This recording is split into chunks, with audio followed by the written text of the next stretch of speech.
Hi friends, இன்றைக்கி நம்ம ஒரு சூப்பரான மில்லட் ப்ரௌனி ரெசிபி தான் பார்க்க போகிறோம். அதுக்கு ஒரு பவுலில் ஒரு egg, 1/2 teaspoon vanilla essence and கொஞ்சமாக உப்பு போட்டு லைட்டாக பீட் பண்ணிக்கோங்க. அதை பீட் பண்ணதுக்கப்புறம் பவுட்ரு பண்ணி வச்சுருக்க சுகரை சேர்த்துக்கோங்க. சுகர் சேர்த்ததுக்கப்புறம் நல்லா பீட் பண்ணிக்கோங்க. சுகர் வந்து கரையணும், அதுதான் ரொம்ப முக்கியம். ஏன்னா சுகர் சரியாக கரையலை அப்படின்னா உங்களோட ப்ரௌனிக்கு வந்து கிரிங்கிள் டாப் வராது. அப்புறம் வந்து உங்கள் ப்ரௌனி வந்து சென்டரில் மட்டும் கீழே அமுங்கின மாதிரி வரும் நீங்கள் பேக் பண்ணதுக்கப்புறம். அதனால் சுகர் வந்து நல்லா கரையணும், அது ரொம்ப முக்கியம். இதுக்கப்புறம் டபுள் பாயில் பண்ணி வச்சுக்கிற சாக்லேட் அண்ட் பட்டரை வந்து மிக்ஸ் பண்ணிக்கோங்க. இன்றைக்கி நம்ம எடுத்துக்க மில்லட் வந்து ஜவார் ஃப்ளவர், தமிழில் வந்து சிறுசோனம்னு சொல்லுவாங்க. அதுவும் கொக்கோ பவுட்ரு மிக்ஸ் பண்ணி வச்சுருக்கேன். அதை சேர்த்து கொஞ்சம் கொஞ்சமாக 2 பேட்சாக போட்டு மிக்ஸ் பண்ணிக்கோங்க. அதேமாரி ஸ்லோவாக மிக்ஸ் பண்ணிக்கோங்க, ரொம்ப ஃபாஸ்ட்டாக மிக்ஸ் பண்ணாதீங்க, கிரிங்கிள் டாப் வராது.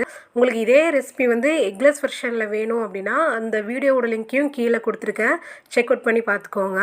இதுக்கப்புறம் பட்டர் ரெடி ஆனதும் டின்னில் ஊற்றி எடுத்துக்கோங்க. 4 அல்லது 5 இன்ச் எதுனாலும் நீங்கள் எடுத்துக்கலாம். நான் வந்து இன்றைக்கி 4 இன்ச் எடுத்திருக்கேன்.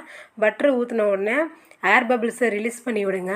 விட்டுட்டு ப்ரீ ஹீட்டட் ஓவனில் வச்சு பேக் பண்ணி எடுத்துக்கோங்க. இப்போ நான் காமிக்கிறேன் பாருங்கள், இவ்வளோ அழகாக கிரிங்கிள் டாப் வந்திருக்குன்னு. இப்போ அதை கட் பண்ணி காமிக்கிறேன் பாருங்கள், செம்ம சாக்லேட்டி அண்ட் செம்ம ஃபஜ்ஜியாக இருக்கும். இதை சாப்பிட்றவங்க யாருமே இது வந்து மில்லட் ப்ரௌனியே கண்டுபிடிக்க மாட்டாங்க, அவ்வளோ டேஸ்ட்டாக இருக்கும் சாப்பிட்றதுக்கு. இந்த ரெசிபியோட இன்க்ரீடியன்ட் எல்லாம் ஃபஸ்ட் கமெண்ட்டில் பின் பண்ணியிருக்கேன், பார்த்துக்கோங்க. உங்களுக்கு இந்த வீடியோ பிடிச்சிருந்ததுன்னா லைக் பண்ணுங்கள், மறக்காமல் ட்ரை பண்ணிவிட்டு எப்படி இருக்குன்னு சொல்லுங்கள். அடுத்த வீடியோவில் பார்க்கலாம். பாய் பாய்.